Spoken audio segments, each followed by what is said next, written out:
Welcome to the Football Malarkey podcast. It is January 23rd, 2021. I am Simon Doyle and we are going through the previous week's midweek Premier League games. So game week 19. There is one more game today, which is Saturday, Aston Villa and Newcastle.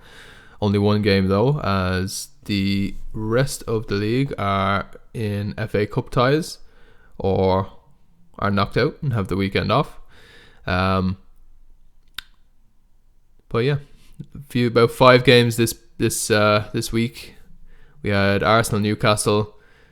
We're going to go through Leicester, Chelsea, Manchester United against Fulham, Manchester City against Aston Villa, and Liverpool against Burnley. So starting, we'll go in chronological order, starting with Arsenal 3, Newcastle United 0. I did predict in my last show that Arsenal would win comfortably. I thought it would be probably a 2-0 win, judging on how these two teams fared when they faced off in the FA Cup just a couple of weeks ago. Now, to Newcastle's credit, that game was 0-0 after 90 minutes, and Arsenal needed the 30 minutes of extra time to get that 2-0 win. But it was just a matter of being patient again this time for Arsenal. The first half was dominated by the home side. They had all of the ball. They made all of the chances. Carl Darlow had to make a few very good saves to keep the game level. Aubameyang missed what by his standards is a sitter. Yes, the angle was tight, but you would expect Aubameyang to finish that 99 times out of 100. But this was the one out of the 100 where he hit the post instead, the far post, with the open goal, and it was 0-0 at half time. But it was just a case of Arsenal remaining patient and continuing to play the way they were playing, and they would likely get that breakthrough eventually. And it did come just 5 minutes into the second half. Pierre-Emerick Aubameyang. Arsenal found a lot of joy down their left hand side, Newcastle's right. With the first goal, Aubameyang got squared up 1v1 against, I believe it was the right back, Emil Kraft. Kraft didn't want to make a tackle, kept backing off, but there's only so far you can back off as a defender in a 1v1. You want to back off to not allow space in behind. But when you get to around the edge of your box, basically when the forward is in shooting range, you can't allow him to just sidestep you and take that shot. You have to block it off, and Emil Kraft just kept backing up too far. I'm not sure he realised exactly where he was. He was too focused on Aubameyang and on the ball. His spatial awareness didn't look the best, and Pierre-Emerick Aubameyang just shifted the ball to his left foot. Darlow went down early, thinking that he was going to hit it back across him into the far corner, but Aubameyang just lifted it over him, almost into the roof of the net. So it was a decent strike. Goalkeeper and defender made it easy for him, I should say. But Arsenal easily deserved to be a goal up by that time, and it wasn't long till they got their second 10 minutes later. Again, getting down that left-hand side. This time it was Emil Smith-Rowe.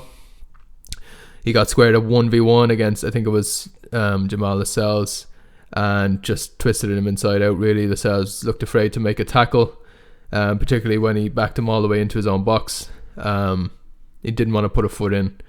And Emil Smith-Rowe got to the byline, cut it back for Saka, who was waiting for it around the penalty spot.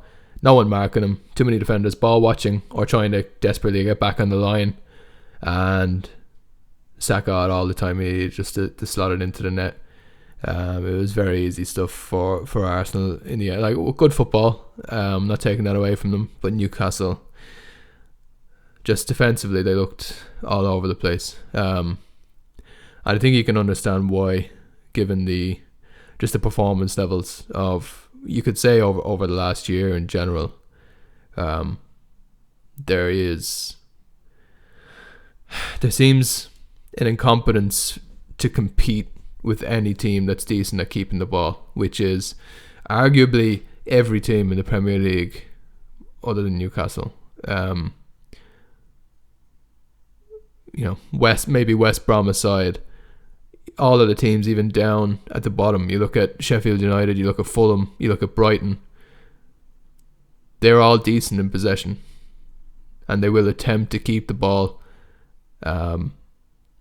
dominate possession if and when they can, get a passing rhythm going, and look to create chances from there if they believe they can.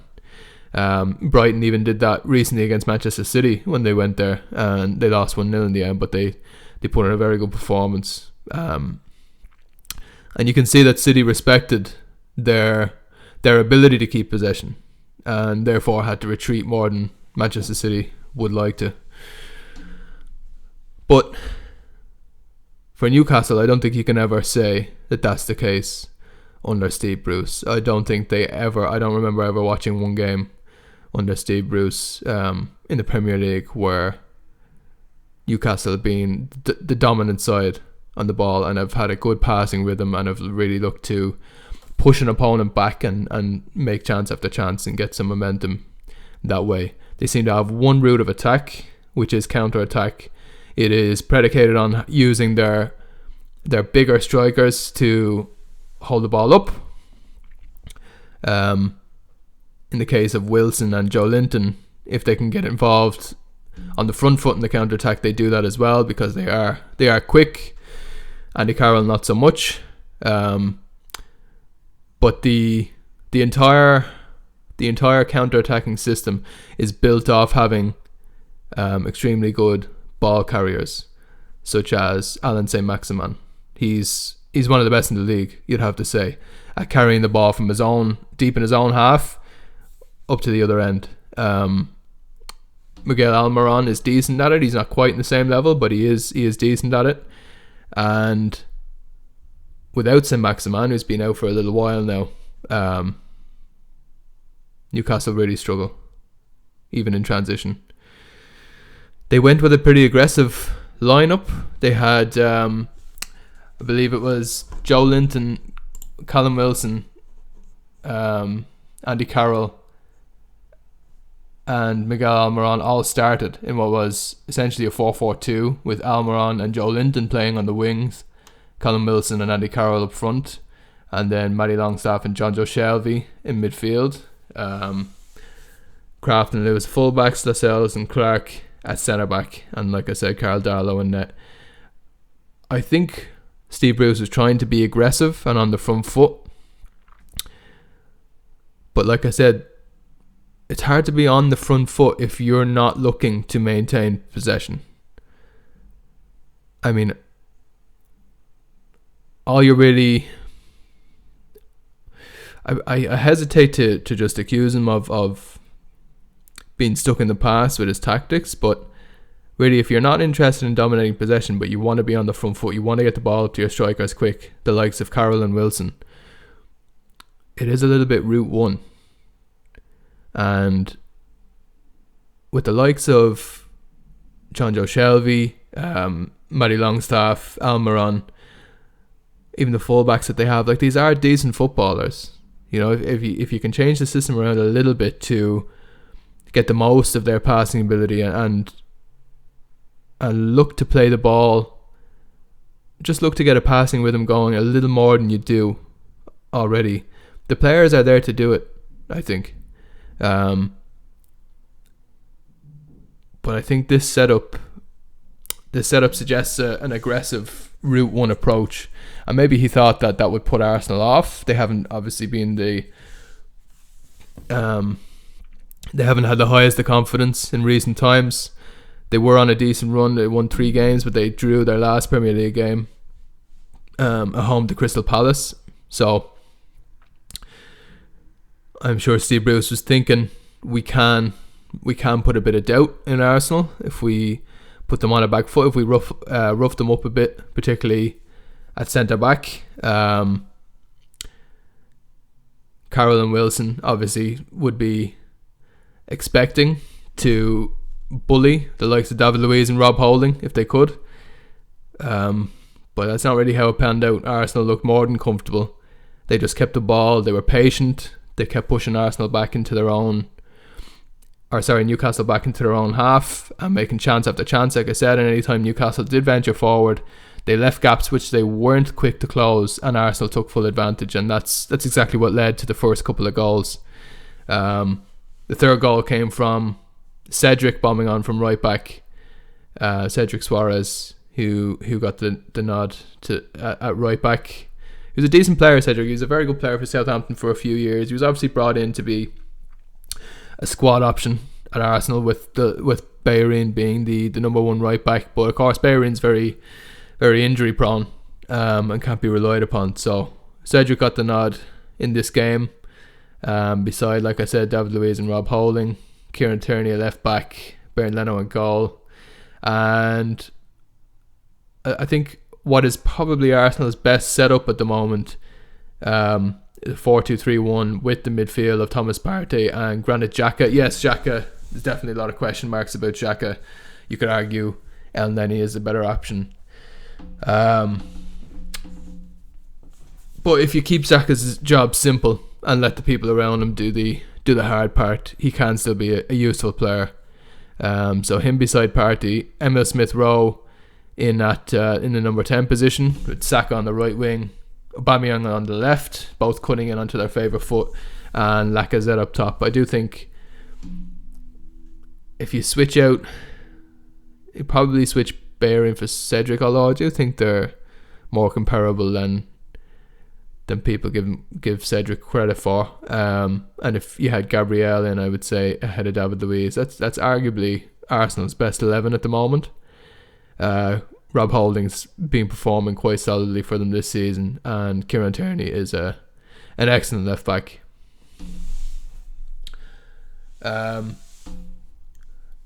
yeah, Arsenal, they seem to have regained a bit of their confidence. They got a bit more rhythm back in their game. They don't seem too flustered when the chances aren't going in, or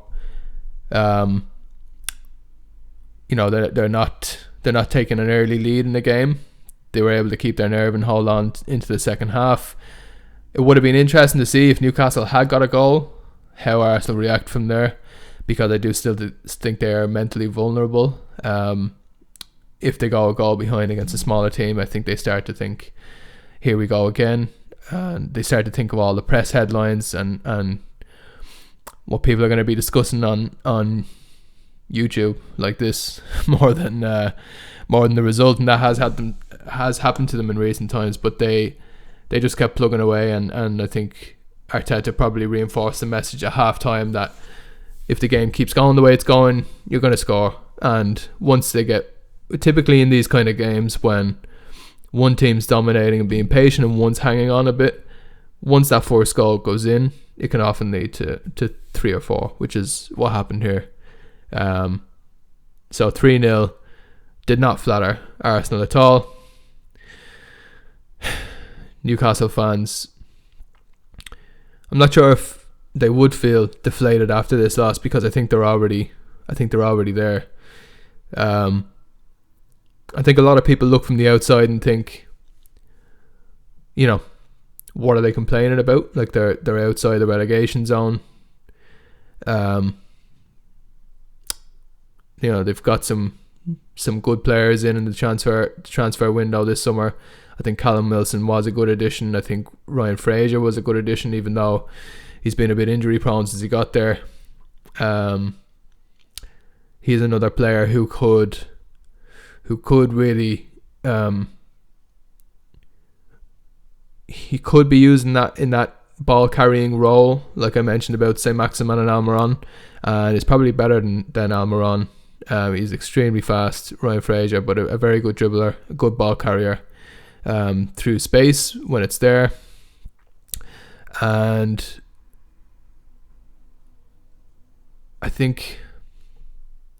do believe that Newcastle don't really know their best 11 yet, but that is largely down to some players being absent throughout the season that they would obviously rather have For me, if it was me in charge of Newcastle, which it isn't for good reason, but if it was, I really think building a team around the likes of maybe having a 4-2-3-1 with Almiron at number 10, so Maximan and Fraser out wide, probably Wilson up front, and you could have Shelby, maybe Shelby and Longstaff, but if you need a bit of defensive solidity, I do think Isaac Hayden is quite underrated. I think he's a very solid player. I think there's a lot you could do with that base, I think, and then you have options. Like I said, you have the Longstaff brothers, you have Joe Linton, you have Andy Carroll. These are decent players. I'm not saying they should be, challenging for Europe or anything like that, but I do think that they have enough in the squad there to not constantly be in the relegation frame. But more than that, if you ask any Newcastle fan, the football they play is it's dire, because as I said, they're waiting for one particular kind of opportunity, which is the chance for one of their ball carriers to do their thing. But against a well-organised side, which Arsenal were in this game, you're not going to get many of those opportunities. And I do think there is a serious chance that they could just start to plummet a bit, Newcastle. I think they've been picking up the odd very good result here and there, and you think, it's not bad, Steve Bruce is doing all right, but the trend is a downward one for them in terms of performance overall. In terms of results, there's just not enough there to sustain what they're currently doing. I don't think it's sustainable at all. I think players are going to get a bit sick of it, if they haven't already. Fans are already sick of it. And I'm not entirely sure Steve Bruce has it in him to turn it around. I do think that he's a good lad, Steve Bruce. He's obviously, I think he is quite a good man manager. But I think for me, from the outside, he does seem a bit out of touch, tactically, and just with the feel of the modern game and what fans want to see from their team, and not unrealistically so. I think the fans often get accused of, expecting to be challenging for the league, but I think they just look at that team right now and they think they're better than this. Like there is more footballers in there than you would believe if you watch them game to game. So for me, like when I look at the squads down there, and I talked about last time my lack of belief in the firepower up front from in Sheffield United squad, in Fulham squad, in Brighton squad, in West Brom squad. I feel like Newcastle do have the best selection of forwards up there, which is probably what just keeps them edged above those few teams I just mentioned. But that can only sustain you for so long. You need to have a sustainable plan, and I do see that when I watch Brighton. I even see it when I watch Fulham. You could argue you see it when you watch Sheffield United. I don't think their points reflect their performances this season, even though they look certain to go down now. But when you watch these teams, you do have an idea of what to expect from them, and more often than not, you do see it. Like I said, I think their personnel lets them down at times, but that's to be expected when you are those clubs and your resources are what they are in relation to the rest of the league. So Newcastle, given what their resources and given what they have currently in their squad, I think the fans have a right to demand better. So I do think things need to turn around quickly for Steve Bruce, and I'm not sure simply decent results is going to be enough. It needs to be a bit more than that. Anyway, moving on to the next game, the Tuesday night, we had who did we have? Tuesday night there was West Ham and West Brom, which finished 2-1 to West Ham. West Brom coming off a good solid win on the week. West Brom coming off a good solid win away to their rivals Wolves on the weekend. An unexpected win away to Wolves, and this time they travelled to West Ham. West Ham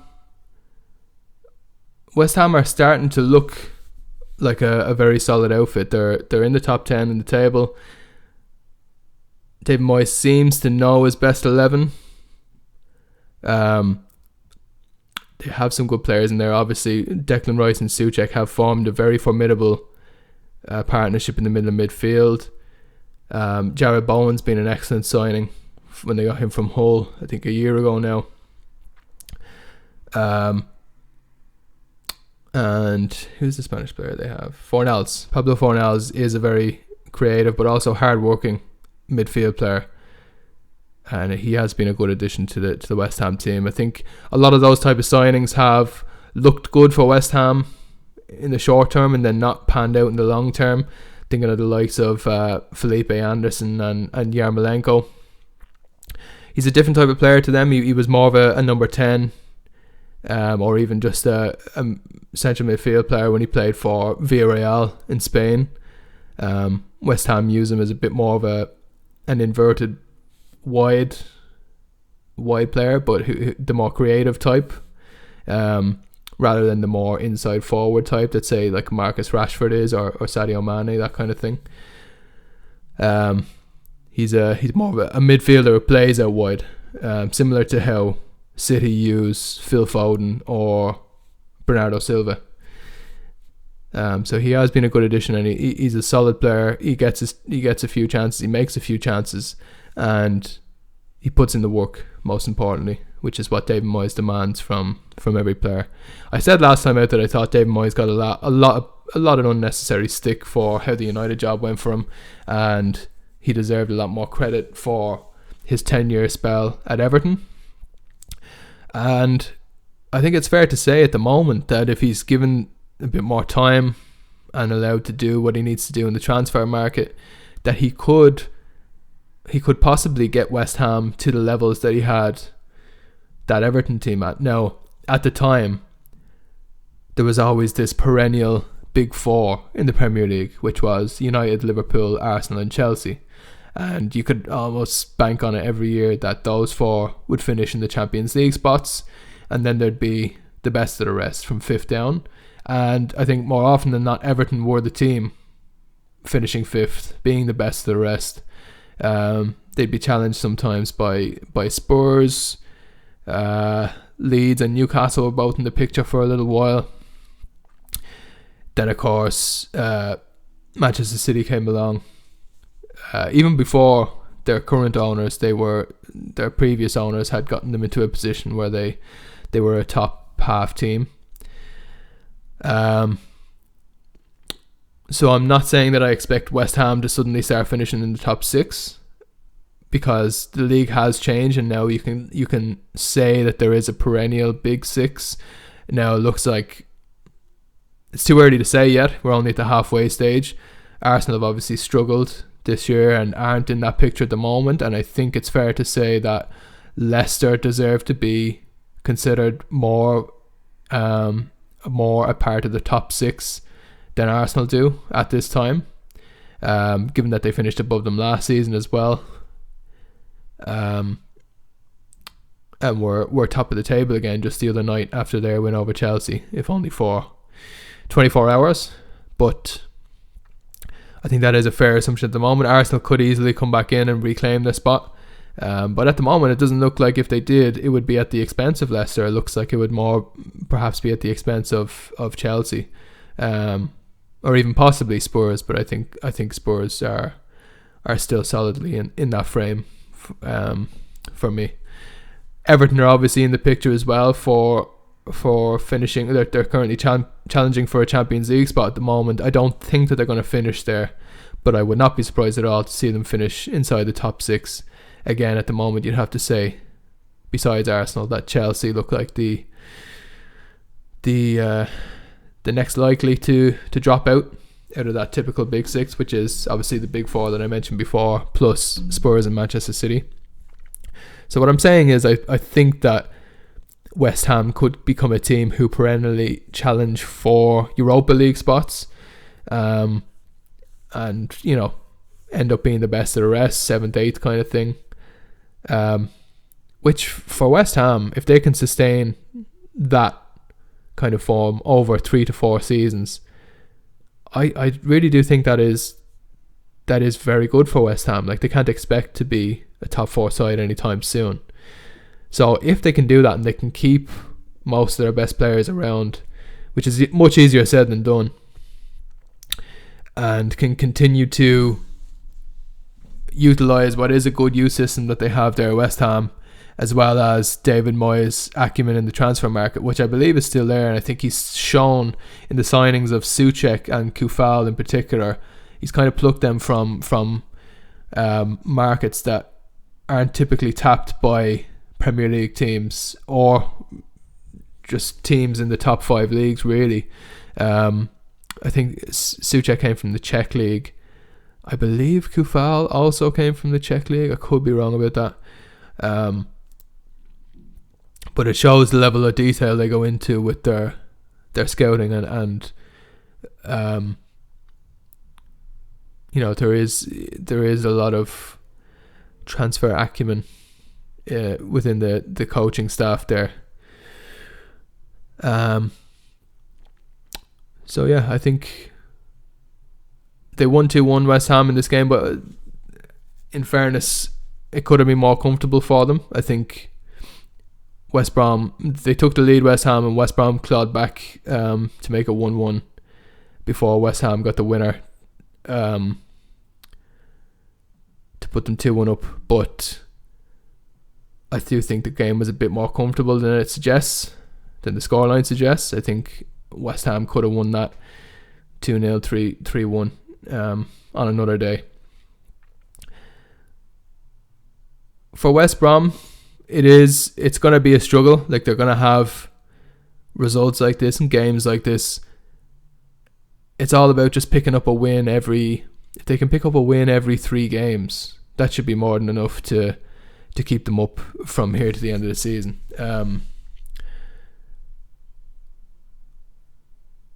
They just came off that win, obviously, against Wolves. Then they travel to West Ham a few days later. It is tough. Now, their next game, they host Manchester City. So it'll be, again, a backs-to-the-wall job. And if they get a point, it'll be a very good result. If they get 3, it'll be an incredible result. I obviously expect them to lose. I think everybody does. But they've shown already that they can compete in these games. They went to Anfield, they got a point. They went to Manchester City, they got a point. They went to Old Trafford and lost 1-0, but it was a very, very tight game from West Brom. So there is a lot to be said for their competitiveness, if not exactly, the style of play or any even particular individuals that stand out at the moment. Their unity and their competitiveness as a group is evident in these games, and that's what's gonna get them over the line, if anything, and just edging set piece goals and just scrappy draws and the odd smash and grab win. That's what the season's going to be about from here on in for West Brom, and there's nothing wrong with that. They've come up with a fairly inferior squad from the start of the season. I never looked at that squad and thought that they could, do something similar to even what Leeds are doing now or what Sheffield United did last season. They never looked that strong to me from the outset. I did tip them to go straight back down with Fulham, and I tipped Brighton as well. But like I said, I didn't like doing it at the time, and I Sheffield United have obviously been a lot worse than I predicted. But yeah, I think that's going to be West Brom's deal for the rest of the season. Alright, so I'll move on to the other game on Tuesday night, which was Leicester against Chelsea. Finished 2-0 to Leicester. Did not flatter them at all. I was able to watch the full 90 minutes of this game and thought that Leicester just looked far more assured than Chelsea in everything they did. I talked about last time how they've evolved a bit this season. They've evolved in a sense that they don't feel the need to dominate possession to impose their game on the opposition. They are extremely clinical and decisive in attack. Just with every pass they make, with every run they make, they seem to know exactly what they're doing, why they're doing it, and when to do it. And it makes for some fantastic football to watch. They just really look like a very, very complete and well organised side, Leicester. And for me, and I'm sorry Leicester fans, but right now, if Chelsea were going to sack Frank Lampard, I think Brendan Rodgers would probably be the best man for them to bring in. I think it is. I've heard many journalists say before that they believe Brendan Rodgers really wants that Chelsea job, that he's been working towards it ever since he was a youth team coach at Chelsea. And he's been working his way up ever since. So I do think that if Chelsea really wanted him, that he probably would go. Leicester are a fantastic club right now. They're really well run. Are they ever going to be in the position to compete with the resources that Chelsea have?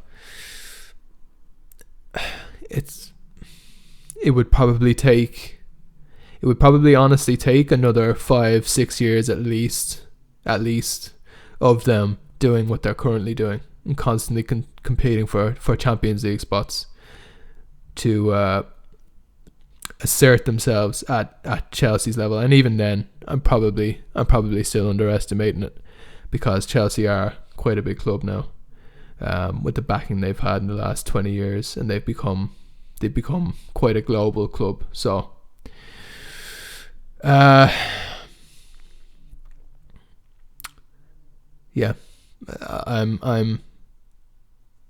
I know Leicester fans won't want to hear that, but I do think Brendan Rodgers probably is the best man for Chelsea to bring in. I think he's proven everywhere he's gone his teams can play fantastic football. He doesn't even need too much of a transfer. He doesn't need too much of a transfer shuffle in terms of players in and players out to make his football work. He often picks up the talents that are at the team and makes them better. He improves them, improves the whole team, and makes some shrewd signings at times. I think the addition of Timothy Castagne at fullback this year has been a good addition. They bought him to replace Ben Chilwell. Him and James Justin have both been playing this season. They've been playing very well. They're both right footers, so they interchange at times to play both sides on fullback, which is something I'm not sure any other Premier League team really does. Certainly not to the level that Leicester do it. You never know which side either one is going to pop up on. And both being right-footed, they can both do either role, and they really do contribute to the Leicester attack. I think Wesley Fofana has been an excellent signing at centre half. He's a very talented player, reads the game extremely well. He's a precision tackler, and he's very good at playing on the cover as the covering centre half, being the much faster of the two between him and Johnny Evans. Johnny Evans supplying the more solid defensive role, who mostly attacks the first ball, while Fofana does the covering. But he's also very competent on the ball. Wesley Fofana, a very good passer, and he's just been a very, very solid signing for Leicester. They played again in that 4-2-3-1 where they had Wilfred Ndidi and Yuri Tielemans play at the base of the midfield. It's a very solid midfield, those two. Ndidi being the ball winner and who can progress it as well and beat the press. Yuri Tielemans being a very good passer of the ball, can also beat the press well, but also puts in a defensive shift in beside Ndidi there. Maddison playing at number 10, who's really starting to find some form lately. He got another goal in this game. It's a bit fortunate that it fell to him. Rudiger misread it and probably should have done more to get across. He didn't really watch Maddison coming in over his shoulder. But nevertheless, he took it well when it bounced to him. It was an excellent finish. That was the second goal of the game. The first goal came from... where did the first goal come from? You know what? I can't remember. But nevertheless, Chelsea never looked comfortable in the game. Leicester always looked like the more assured of the two teams. Chelsea did get a penalty shout. Well, they were given a penalty. It was overturned because of VAR realising that the tackle happened outside the box, which was a fair decision. Evans taking down Pulisic. Pulisic did look like a bright spark again for Chelsea. But it's almost as if their attacking structure is relying on the likes of Pulisic, mostly Pulisic, to create that individual bit of brilliance and to go at players, take players on, to cut inside and make things happen. And it did in that instance, and they thought they had a penalty. It was only a free kick, which led to nothing. But there just seems to be a huge lack of balance in Chelsea. I said this in the last podcast that they don't seem to have the balance between their attack and defence set up right. Sometimes they can look very good going forward, very vulnerable at the back, and sometimes it's vice versa. It's the other way around, and the balance is still not there for them to be able to connect from back to front or front to back. And when they come up against good sides, like I think they still haven't beaten a team this season in the top 10, if memory serves me right, or if they have, it's only one. They have struggled to play against the more assured teams, only really picking up points against the lower teams that you'd expect them to beat. And that is a worry. That is a serious worry for Chelsea, that every time they look to go toe-to-toe with a team that's of their level or even just slightly below or slightly above, they look like I'm not going to say they crumble, because some of the games are still tight enough, but red card aside, Liverpool looked fairly comfortable at the start of the season when they beat them. Arsenal beat them on Boxing Day when Arsenal were in terrible form, and they were 3-0 up at one stage, Arsenal. Chelsea only got a late consolation goal. City beat them a week later very convincingly. They were very open, Chelsea. They left gaps everywhere. And if you do that against Manchester City, and it was a particularly informed Manchester City, but I do think Chelsea also played into their hands and opened up that space for them to just play. It's just a death sentence. And I'm not sure where else to pin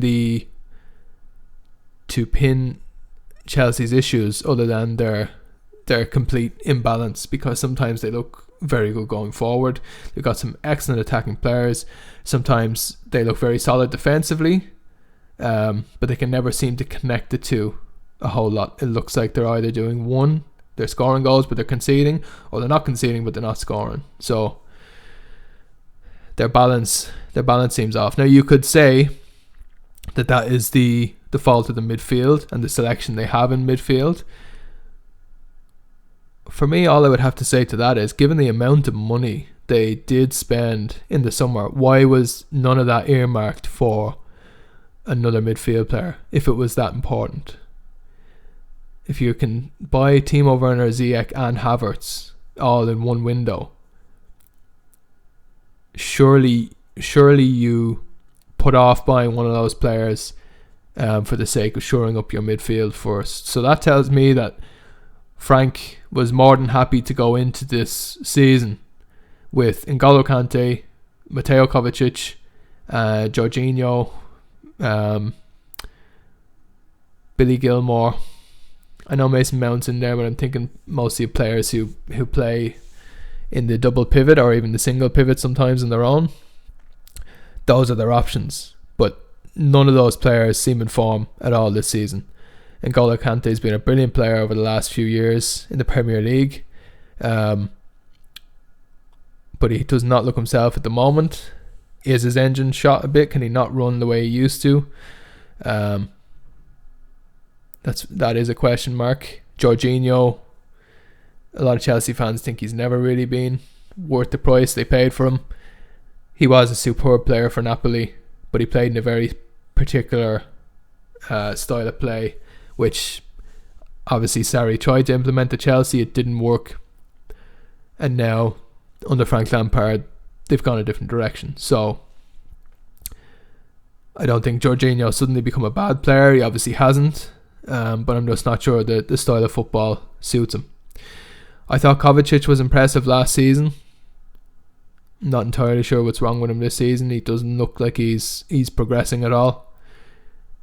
But for me, they don't have a genuine holding midfield player who can be a defensive rock and then also initiate the attack as well. People often cite N'Golo Kante as one of the best holding midfielders in the world. For me, N'Golo Kante has never really been a holding midfielder. I'm not really sure what people are referring to, because when he played for Leicester City, he played in a 4-4-2 and he was box to box. He ran everywhere, and he almost did the job at two players, which is why he was so and why Leicester were so effective that season when they won the league. Because N'Golo Kante was out of this world. He ran everywhere. He covered every blade of grass. He ran more than anybody else in the pitch in every game, and he would win the ball back continuously by being such a clever reader of play, but also a very precise tackler. His diminutive status helped him to get low under players and really win the ball ferociously. He had a bit of pace.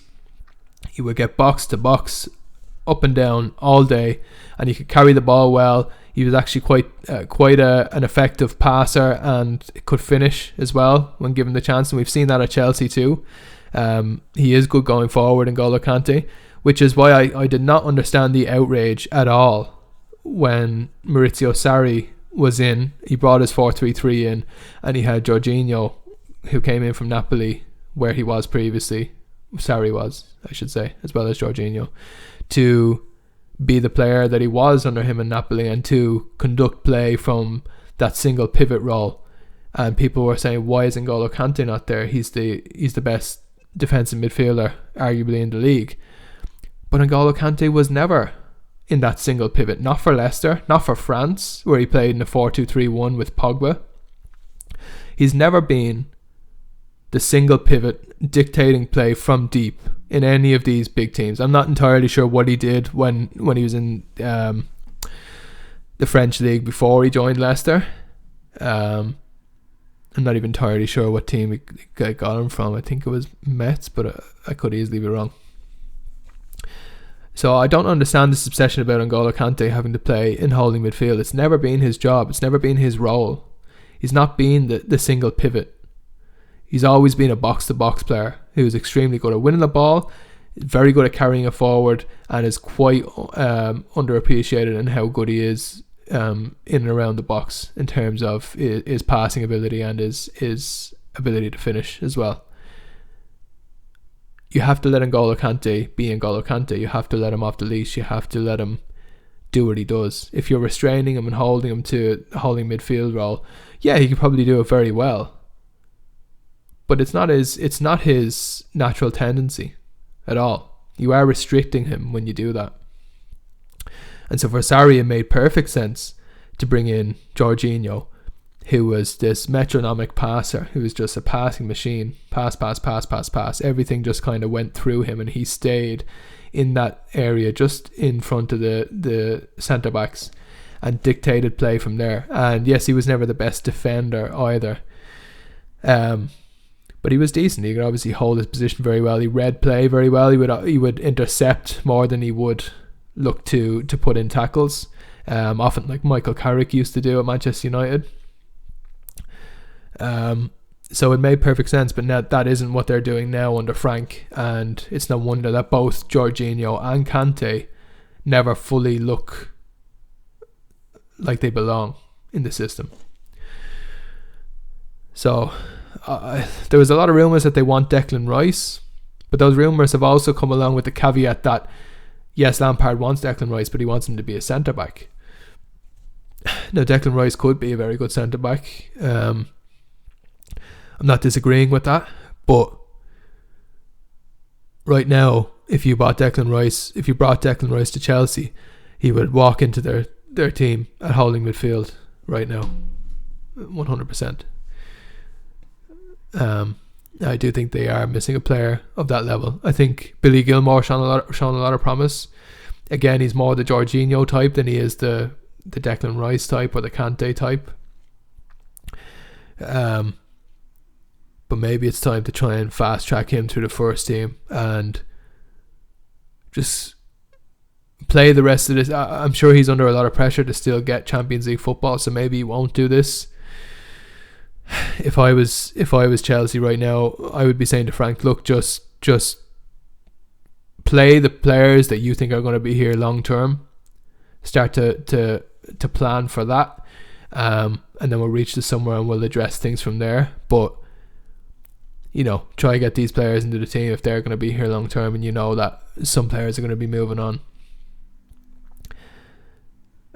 Now, Chelsea never really seem to do much planning for the long term. Yes, they buy good young players, but in terms of management and a style of play, nothing ever seems long term with Chelsea. It seems to bounce from manager to manager, and if you get results, you're good. If you don't, you're not so good, which is a very binary and basic way of looking at it. But at the same time, you can't say it's not brought them a lot of success as well, Chelsea. So I think in the last 20 years they've been the most successful side in the Premier League after Manchester United. So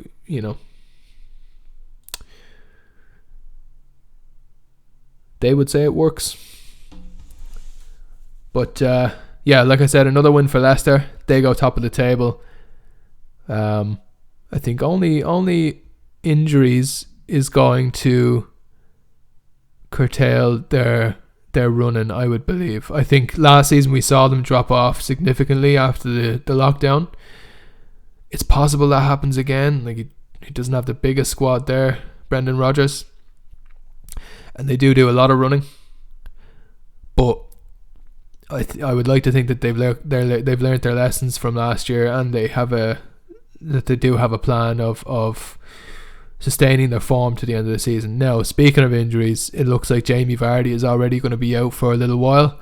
Apparently had a hernia operation, so it's he is a big loss to them. I don't think he's as pivotal as he used to be to Leicester. I do think they rely more on the likes of Maddison and Barnes at the moment, and their their midfield base of Ndidi and Tielemans. So be interesting to see how they address this. If it's just a straight swap and Iheanacho becomes the number 9 in Vardy's absence, they could struggle a bit, because I don't think Iheanacho is good enough at the moment to replace Vardy for a long stretch. And on the other hand, I'm not even sure Iheanacho is best placed as a number 9. I think he probably sees himself more as a number 10, but he's not going to get into that position, obviously, ahead of James Maddison, not at the moment anyway. So interesting times for Leicester, but good times. Obviously, they're doing it again. They're right up there with the big boys. They look like they're gonna get into the Champions League again. We're only at the halfway stage, so things can still change, but they definitely look stronger than Chelsea, who they beat comfortably, really. And you would have to say they're looking just as good as anyone else at the moment. So we will see. Then on to the Wednesday night, we had two games. First one was Manchester City beating Aston Villa 2-0. Very controversial game, which we'll get into in a sec.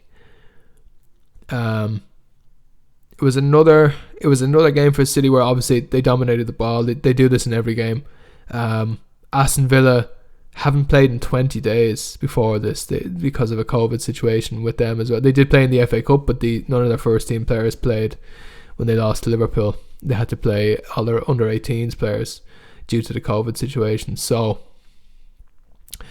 they haven't played in 20 days. They haven't played since they lost 2-1 at Old Trafford. So here they were back in Manchester, over to the blue half, and they looked like they hadn't missed a beat, really. Villa, they looked good again. They looked very solid and organised offensively and dangerous in attack. Traore and Grealish and Ollie Watkins caused City a few problems. Now, having said that, City were the better team.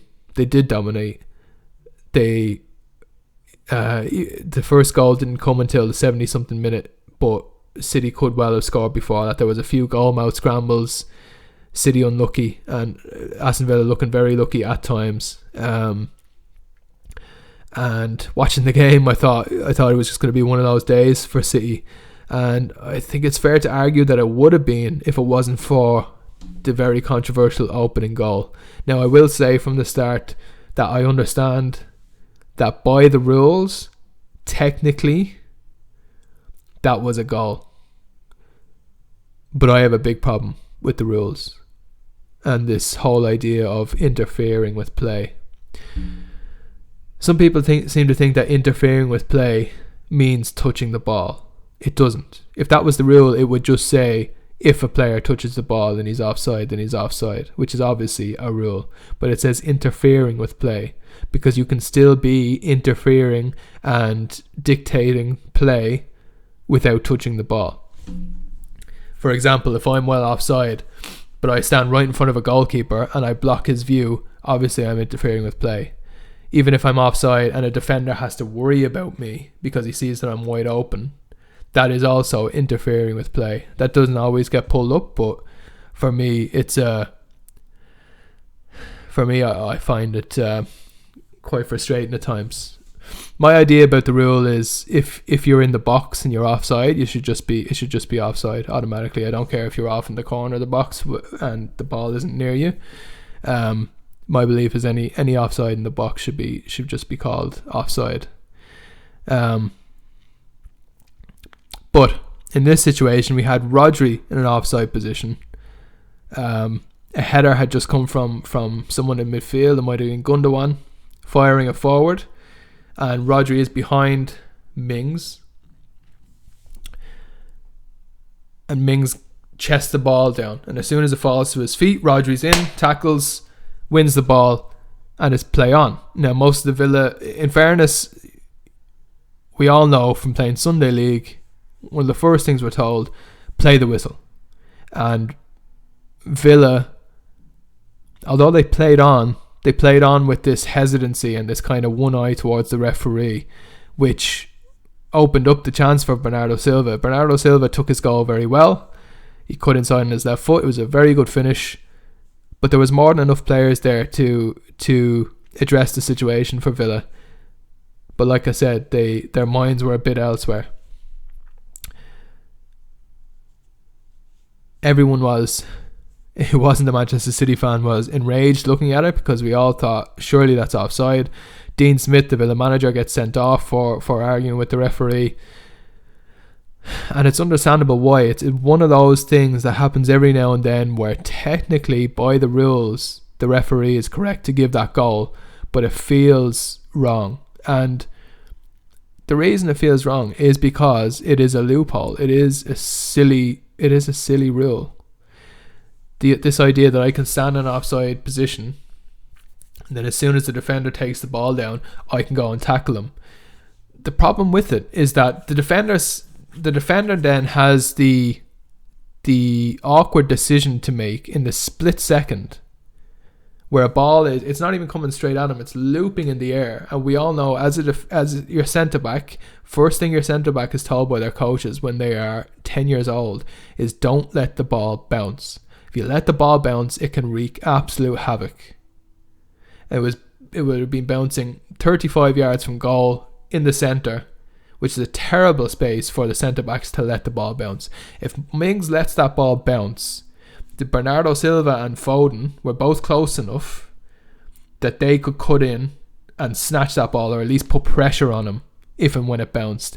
It would have created havoc. So Tyrone Mings cannot let that ball bounce. He knows that. I don't know if he knows that Rodri is right there.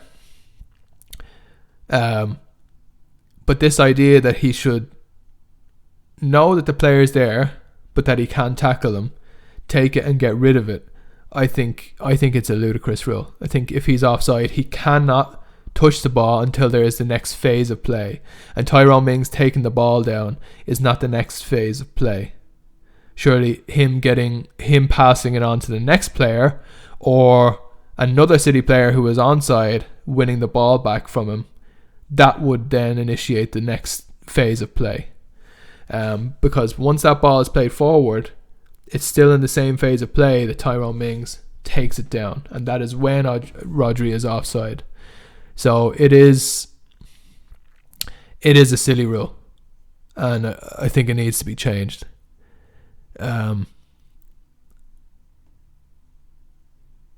Yeah, I think the change should be what I said. It should be once he's made a pass or just gotten rid of the ball, or another player who is onside wins the ball from him, then that player is no longer offside.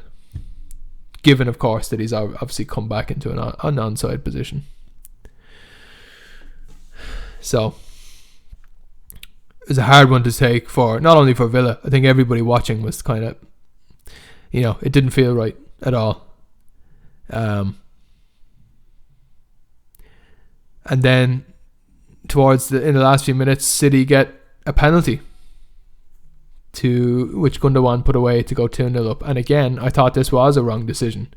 I think Matty Cash he's 2 yards away from I want to say Phil Foden. I can't remember who headed the ball now, but the ball got crossed over from the right hand side over Villa's right back to the left winger of Manchester City, who I think was Phil Foden. He heads the ball and Cash has his arms up and it hits off one of his arms and they give a penalty. Now people are saying, well, your arms are up, so no complaints. But anyone who's played football understands that if a ball is in the air and you can see a player is about to head it towards you, your initial reaction is to do this because you don't want the ball to smack you square in the face. Any player does this. He's not doing this to stop a cross. He's not extending his arm out. He was doing this because the ball's coming from this side and it's point blank. If it hits him, it's smacking him right in the face. He's doing this. He's not doing arms out. Nobody addresses a ball like that when it's gone over your head right to someone almost right beside you and they're going to put it back across you. Nobody addresses that with their hands by their sides. Nobody can do that. So for me, it was never a penalty. It was definitely a ball to hand situation. It was not a penalty. And I have a serious problem with the amount of handball penalties given in recent times. I know they changed the rule a bit, but for me it's still too easy. It's still too easy to give away a penalty. When we think about what a penalty is and what it means, it's almost a sure goal. It's 70% of the time it's a goal. And for me, it's too many penalties are too cheap. They're too easy to get. So I have a problem with a lot of penalties that are given, and I had a problem with that one. I didn't think it was a penalty. But But that was it. City 2-0. And in fairness, saying all this about the refereeing decisions and everything, I do think City deserved to win. I do think as well as Villa played, City were still the better team. Made enough chances in the game to win it. So I don't begrudge them the win. I'm not saying they didn't deserve it.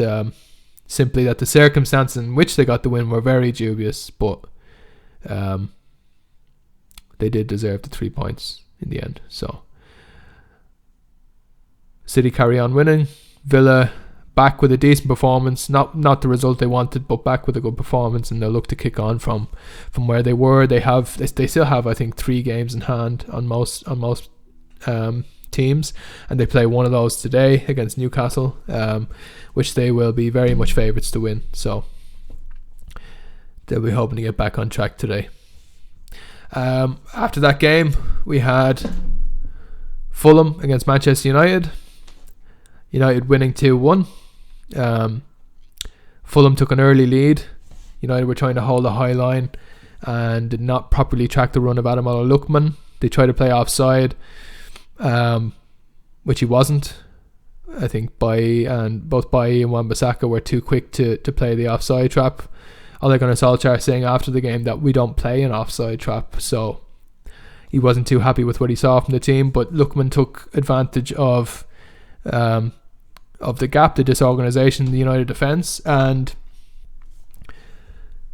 he finished his chance very well. He went 1-on-1 with the goalkeeper, a bit of an angle, but hit it hard and low right into the bottom corner. It was a very good strike. I don't think David De Gea could really do anything about it. He was left exposed, and Fulham took an early lead. But United from the start of the game did dominate, as you would expect. They dominated the ball. They were the team with the initiative. Fulham were looking to do exactly what they did. They were looking to win the ball in midfield, look for the likes of Lookman to run in, and hope that he'd get himself a goal, and that's exactly what happened. But United did always look comfortable, and even before that they did look like the dominant side, but that goal kicked them into life a little bit more, and they really came alive. Bruno Fernandes looked very good again in this game. He was getting into dangerous areas just outside the box. He smacked one off the post. It got cleared. He went over to the left wing, played a very sharp 1-2 with Martial, and whipped the ball in with the outside of his foot, which the goalkeeper should have done better with. It was quite poor from Areola to parry that ball. I'm not really sure what he was thinking, if he thought his defender was going to run into his head or something like that, but it was a bit poor. He parried it, and Cavani, being Cavani, was right there. Typical experienced world-class goal scorer, was right there to say thank you very much, started at home, and that was a deserved equaliser for United, and they just pushed on from there and made quite a few chances. Areola, in fairness to him, did redeem himself in terms of some of the saves he made. He was very good. He saved one shortly after that from Bruno Fernandes, which it wasn't in the top corner, it was more just going in just inside the post, and he got across to make a very good save there. He saved a very good header from Edinson Cavani in the second half as well as one or two others. So even though he was at fault for the first goal, Fulham can't put the loss down to him. He was quite good overall, Areola. But United did look pretty decent. Dominated the ball, progressed the ball quite well, got it into dangerous players in dangerous areas. Like I said, Bruno Fernandes got on the ball a lot. Edinson Cavani looked pretty sharp. Our two wingers, Greenwood and Martial, didn't so much. I thought Martial was quite poor, just playing odd passes. His link up with Luke Shaw was not strong at all. I blame that mostly on Martial. I think Luke Shaw was good again. But he looks like a player seriously lacking confidence, and when he does that, he has this slouch about him, Martial, which makes it look like he's feeling sorry for himself, and it looks a bit mopey. Now that's just from the outside. Obviously I don't know him, but as a United fan, I do look at him and think, just grow up a bit. All players have things that don't go for them, but he's 24 now. He should be more capable of just picking himself up and battling through his hard times. Mason Greenwood as well was fairly ineffective. He looks like he's lacking a bit of confidence too at the moment. So if we can get those two doing even half of what they were last season, it would be vital to United's run in. We can't rely too much on Fernandes, Pogba, Rashford, and Cavani. I know it sounds like, why can't you rely on 4 players? But Rashford and Bruno in particular have done a lot this season. We need more contributions. We need Greenwood and Martial to start pitching in more. The winner came from Paul Pogba. It was a superb goal. He was very good in this game, particularly in the second half. He really looked, again, just like he did against Burnley and in 1 or 2 other games recently. He was the driving force from deeper in midfield, trying to propel United forward. He picked the ball up on the right out of the air. It was a beautiful takedown, lovely touch. He beautifully slipped past one player as he tends to do, and Fulham didn't close him down. I think they thought he was going to pick out a pass, but he just unleashed a shot with his left peg, whipped it around the defender right into the far side of the net. It was a superb strike from Pogba. Not really any chance for the goalkeeper, such was the bend on it. And it was a bit of an unexpected strike as well. But no, a superb world-class goal from Paul Pogba, who was world-class again and in that game. And there's a lot to be said about Pogba and the problems with him over the years, and obviously the problems with his agent, who all United fans despise. And the fact that Paul Pogba shouldn't be letting his agent speak for him, and that he has to take a lot of the blame for what his agent has said publicly in recent times. But at the end of the day, even if he does go at the end of the season, we need him now. We need him for the run in, and long may he keep putting in these performances, because he is a world-class player and he's showing that right now. And you have to say that Ole's man management of Paul Pogba and of the Paul Pogba situation has been superb, and he's reaping the rewards for it now, because Pogba looks like the Pogba that we thought we were buying. He has done for the last, I would say, 6 to 8 weeks. So long may that continue. I want to see this kind of Paul Pogba until the end of the season, and if he goes there, then fine, and we will readjust. But I would hate to see it tail off now. I want to see him keep carrying on these kind of performances to the end of the season. That doesn't mean that he has to get the winner every week, but just keep doing what he's doing. The amount of he's putting in a serious shift defensively. He's progressing the ball from deep and then getting forward and being very effective in the final third as well as he can be, and he's doing them all to a world-class level. So yeah, long may it continue. So 2-1 to United, back on top of the league. Like I said, Leicester went top on Tuesday after that win over Chelsea. City then went top with their win over Villa, and then just a few hours later United went back to the top with that win over Fulham. So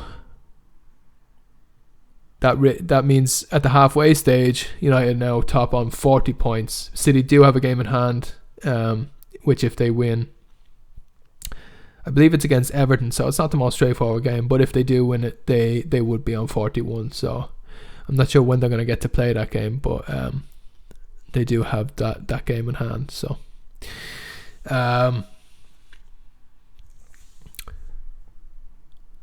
yeah, so that's also 13 games in a row unbeaten for United now, and the only teams so that's 10 wins and 3 draws. Those 3 draws came against City, Liverpool and Leicester. So they're beating all the teams they're expected to beat. Yes, it's almost always just by the odd goal, but they're winning, and deservedly so for the most part. So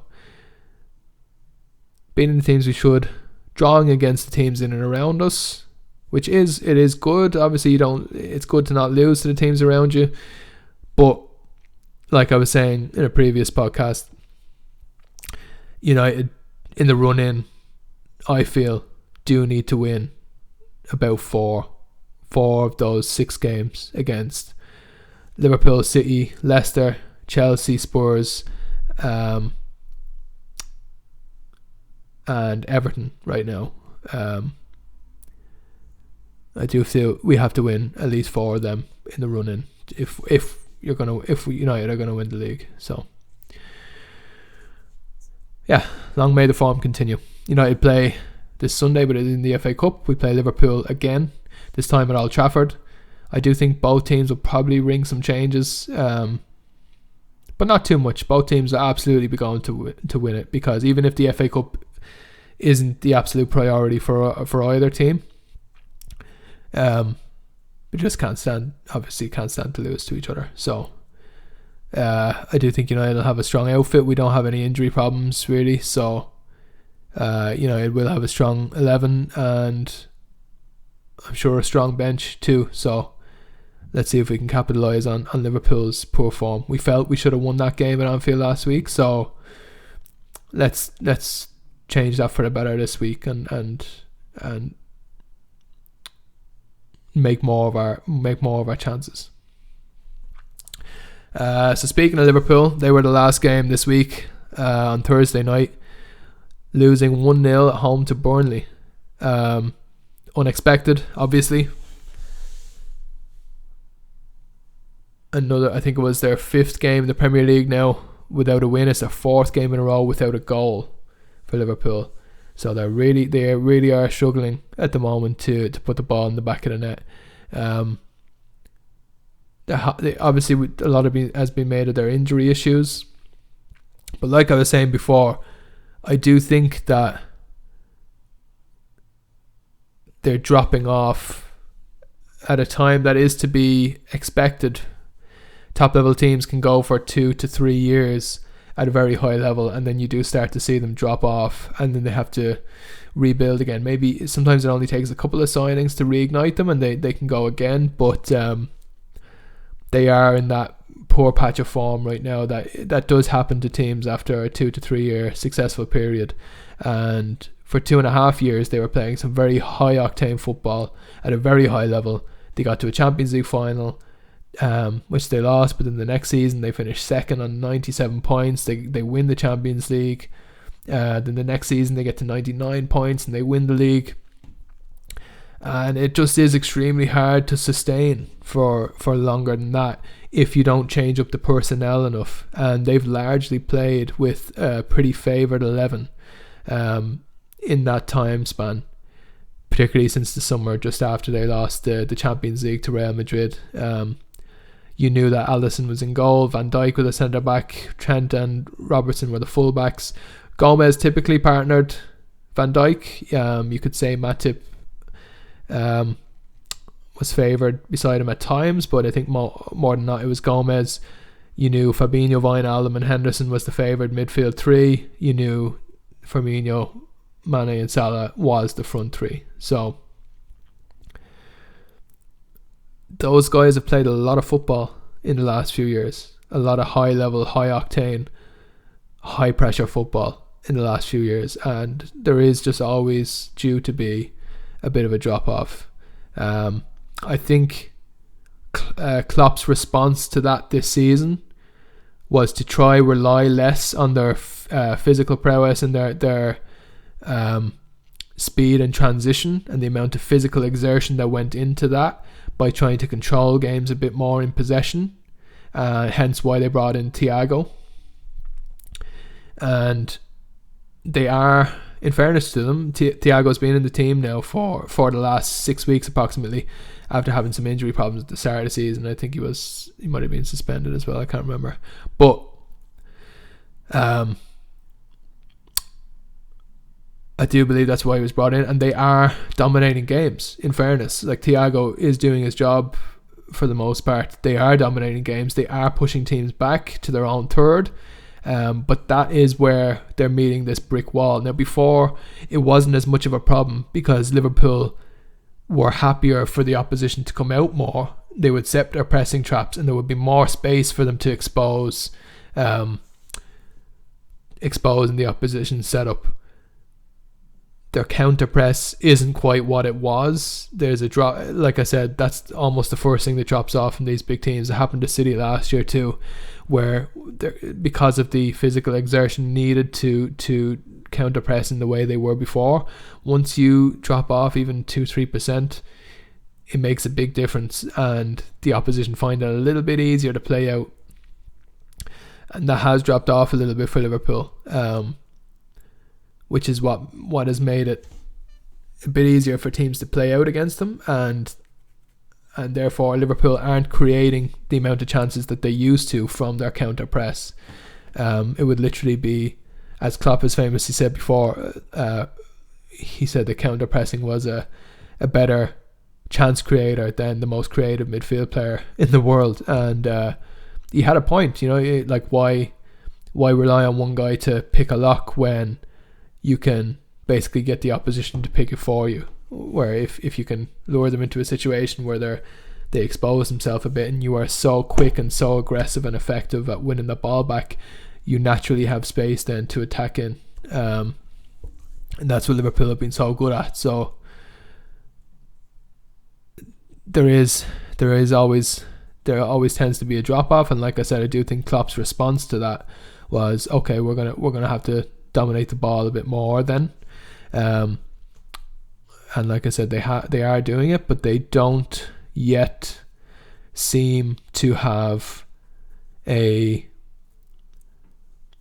structured way of breaking down a low block.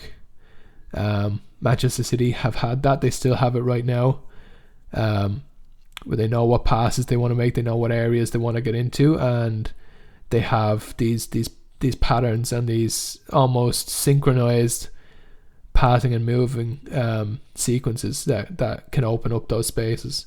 Liverpool it doesn't look like they've quite figured that out yet. Now, they still could, and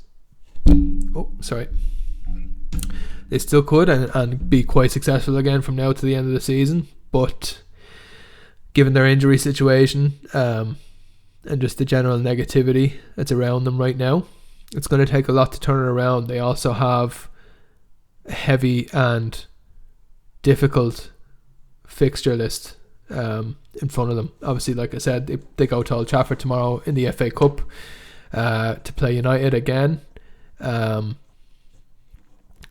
they'll obviously be expecting a very tight game again. But more than that, in the Premier League after that, they play Spurs this coming, I think it's Tuesday or Wednesday, and after that, just taking a look here, Spurs away on Thursday. My mistake. They've got to go to West Ham, who I mentioned before are looking very strong at the moment. Next weekend they've got Brighton at home before having City at home, and then they've got to go away to Leicester before playing at home to Everton. So that's their next 6 games: Spurs and West Ham away, Brighton and Manchester City at home, Leicester City away, and Everton at home. So it's for a team who's struggling to find form and have really lost that spark, particularly in open play going forward, where, like I said, they haven't scored in 4 games. That is a worry. They're gonna need to do something drastic to turn that around quick. I don't know what Diogo Jota's injury situation is, but I really do feel as soon as he comes back into fitness, he should be brought into the team, probably at the expense of Mo Salah, if it was up to me. Not sure there's much other personnel changes they could make to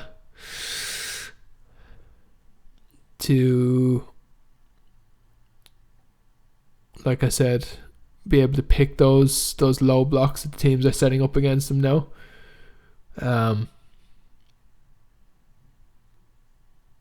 I think you've seen Klopp pick Shaqiri a lot more in midfield in recent times. I think that's because he wants a bit more of an attacking player in the midfield. Obviously, his midfield selection is is limited at the moment because Fabinho and Henderson have had to play at centre back to cover for the centre back injury issues they've had. But I think also too he wants a more attacking presence in midfield to try and pick those low blocks again, because the midfield they had prior was a very functional midfield. Henderson, Wijnaldum, Fabinho was built on being defensively solid first and foremost, while letting the front three and the fullbacks provide most of the attack and thrust. So I do think that's why he's tried to change the midfield functionality a little bit. But I'm not sure Shaqiri or Oxlade-Chamberlain are the answer. Perhaps Naby Keita could come back in and start to fulfill the role that Liverpool bought him to fill, but he still has a lot to live up to, I think. So yeah, looking forward to that game on Thursday then, Spurs against Liverpool. I think that's going to be a very, I'm not going to say a good game, because both teams, well, we all know what Mourinho is likely to do, so, but it will be interesting. It'll be very intriguing to watch what happens. It'll be dramatic. You can almost bet that for sure. So we will see. And for Burnley, a good solid win. They were very solid defensively. Bit lucky at times, rode their luck a little bit at times, which you have to. But Nick Pope looked sharp, I should say. And Barnes and Wood did cause Liverpool problems in the counter attack. Not that they're fast, but just because of the way they hold the ball up and they battle the centre backs for possession. And Barnes does get on his bike at times. He's not slow. And obviously Barnes was the one to win the penalty in the end, which there was some debate about as well, and I don't really understand why. First and foremost, right on the stroke of half time, there was an incident where the ball was going over the top and Fabinho was going towards it. He's looking at the ball, and Barnes, he does stop and look at him, and he stops in his tracks and lets Fabinho run into him. Now, you can say that Barnes is doing that deliberately, but it's not like he's shouldered him or elbowed him or kicked him or anything like that. He's literally just stood in the way and let him run into him, which you don't have to get out of the way. If a player is running towards you and isn't looking at you, it's not your responsibility to get out of their way. Neither player was getting to the ball, and Fabinho then lashes out and kicks Barnes, and there's a bit of handbags. Even two managers get into it on the sideline while going down the tunnel, because it was just on the stroke at half time. Fabinho gets a yellow card. I think Barnes got booked as well, which for me was baffling. I don't understand how Barnes was booked. He didn't react to Fabinho lashing out at him I think he might have squared up to him, but he didn't punch him or kick him back or anything like that. Fabinho got a yellow card, like I said.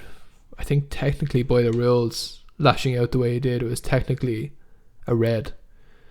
But do I want to see a red card for that? No, not really. Just a bit of handbags, just get on with it. The reason it's relevant though is because when the penalty did come, I think it was around the 83rd minute,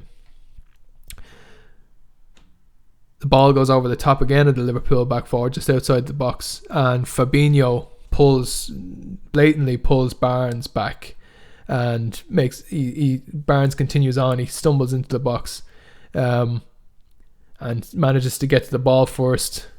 Alisson comes out. He doesn't take Barnes out, but there is contact. Alisson does kick against Barnes' standing foot. It wasn't that Barnes kicked him, which is what I saw mentioned by the former Liverpool player who was co-commentating. Surprise, surprise. Saying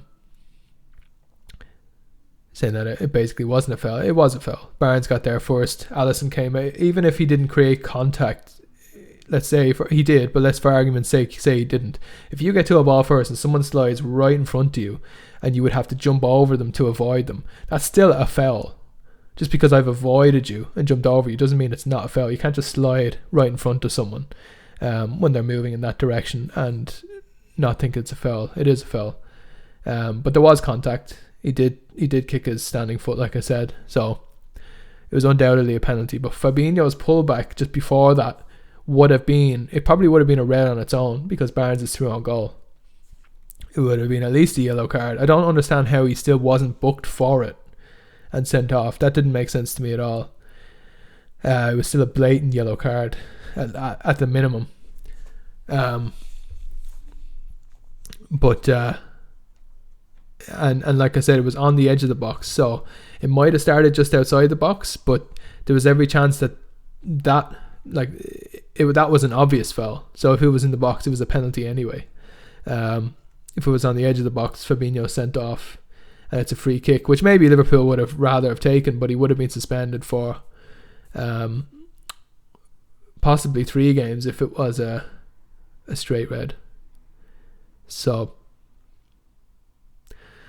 yeah, there was no look about it for Burnley. It was nothing to do with the referee. It was everything to do with just a bit of ill discipline from Liverpool. I think maybe they were trying to stick on the front foot because they're trying to get the winner, and that's what caused them to be a bit lax at the back. Barnes is always a clever player. He's always a player who can take advantage of any laxness at the back. And that's what he did, and he took away the penalty very well, Ashley Barnes, and Burnley got away with the win. So well deserved for Burnley. They restricted Liverpool in terms of the chances they created, like I said, and they looked a bit of a threat going forward in other opportunities too. It wasn't just that one penalty situation. So this really culminates a bad run of form for Liverpool. They'll be hoping that this is the bad result that shocks them back into life, but like I said, they have a very, very hard run of fixtures coming up, so they're going to have to get back to somewhat near their best very soon if they're going to have a solid run through these fixtures and get back on track, which is much easier said than done. So interesting times. Yeah, like I said, there's FA Cup ties this weekend. We got one Premier League game today, and the Premier League is back midweek with a full round of fixtures, I think, for every team. I'm right in saying. Just pulling it up here. Yeah, Tuesday we got Palace West Ham, Newcastle Leeds, Southampton Arsenal. Southampton just beat Arsenal this morning in the FA Cup, so they meet again on Tuesday night. West Brom have Manchester City at the Hawthorns. Wednesday is Burnley and Villa, Chelsea and Wolves, so another very tough test for Chelsea, although Wolves have not been in great form of late. Brighton and Fulham, that'll be a relegation battle. Everton and Leicester, which is going to be a very interesting tie. And Manchester United against Sheffield United. Also on Wednesday, before the big one on Thursday, which is Spurs Liverpool, like I said. So very interesting round of games this midweek, and a full round of fixtures next weekend as well. So lots of Premier League football coming up. It's so tight throughout the whole table that it's almost impossible to predict anything at this point. But there's a lot of games coming up thick and fast, and I think in another month we'll really be able to tell who's really going to be in a title race, who's really going to be in that battle for top 4, for the Europa League spots, for relegation. I think that'll become a lot clearer in the next month. There's a lot of games to be played in that time, so very much looking forward to it. So yeah, I will leave it there. Thank you very much for joining. If you have watched, I really do appreciate it. I'm gonna have some mates of mine on soon as guests. I got a fellow United fan and a Newcastle United fan to come on, so we'll be doing that in the near future. So yeah, thank you very much for watching. Please comment on anything below if you think that I've said anything outrageously wrong, or if you agree. Or even if you just want to debate any point, please go ahead and leave a comment below, and I'll get back to you. Cheers.